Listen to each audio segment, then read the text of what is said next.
Alors aujourd'hui, je vais profiter aussi d'une petite partie de pêche pour vous parler un petit peu des élastiques.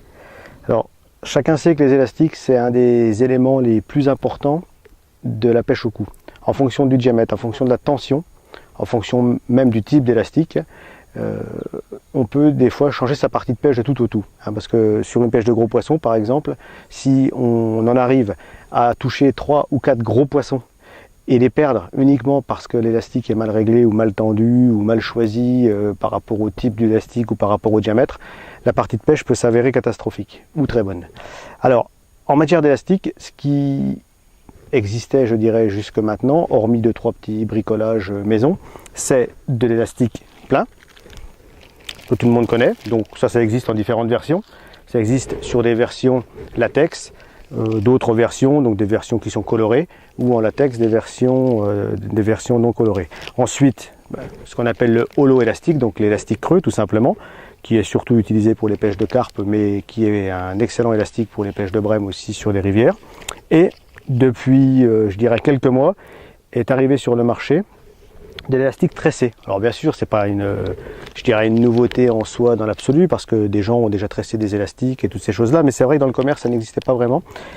Et donc, cet élastique, il a comme intérêt de venir se positionner au niveau utilisation entre un plein et un creux.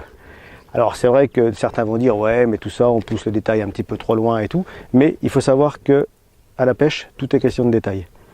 Et l'élastique comme le reste. Donc au niveau d'élastique tressé, comme un autre élastique, on le passe, alors bien sûr dans 2 éléments. J'ai enlevé le sillon, parce qu'on est quand même sur des diamètres assez gros. Donc j'ai enlevé le sillon, je vais directement dans le porte-sillon avec une tulipe interne, que je colle bien sûr.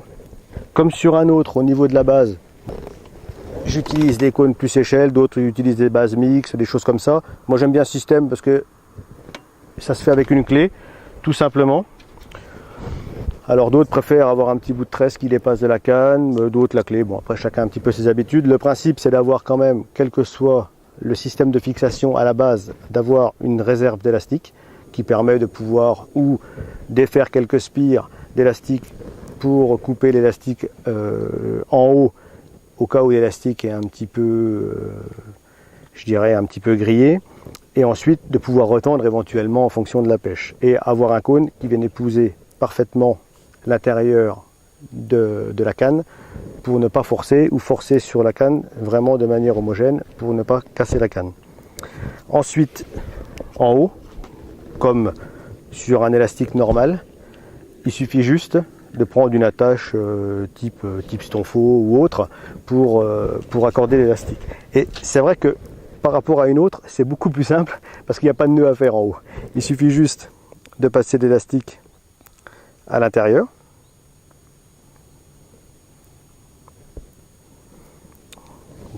De le repasser encore à l'intérieur là.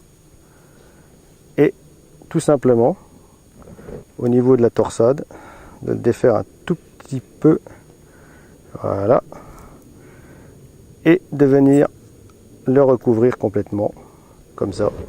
Et donc là, pas de risque d'avoir en plus l'élastique qui glisse au niveau du nœud ou quelque chose comme ça. Le nœud se fera à la base. C'est vrai qu'au niveau du raccord, c'est hyper simple. Au niveau des tailles, la taille la plus fine, c'est du 1,2, donc 2 x 0,6. Après, on passe sur du 1,4, 1,6, 1,8, 2, 2,4 et 2,8. Donc 2,8 évidemment, ça va être pour pêcher vraiment les carpes. Et les tailles, je dirais, normalement utilisées pour pêcher les pêches de gardon, les pêches de brème, enfin vont aller de 1,2, on va dire jusqu'à 1,8. Ça va être quand même les tailles qui vont être utilisées sur des rivières lentes, sur des étangs ou des choses comme ça, sur des pêches de gros poissons. Ça se présente tout simplement comme ça.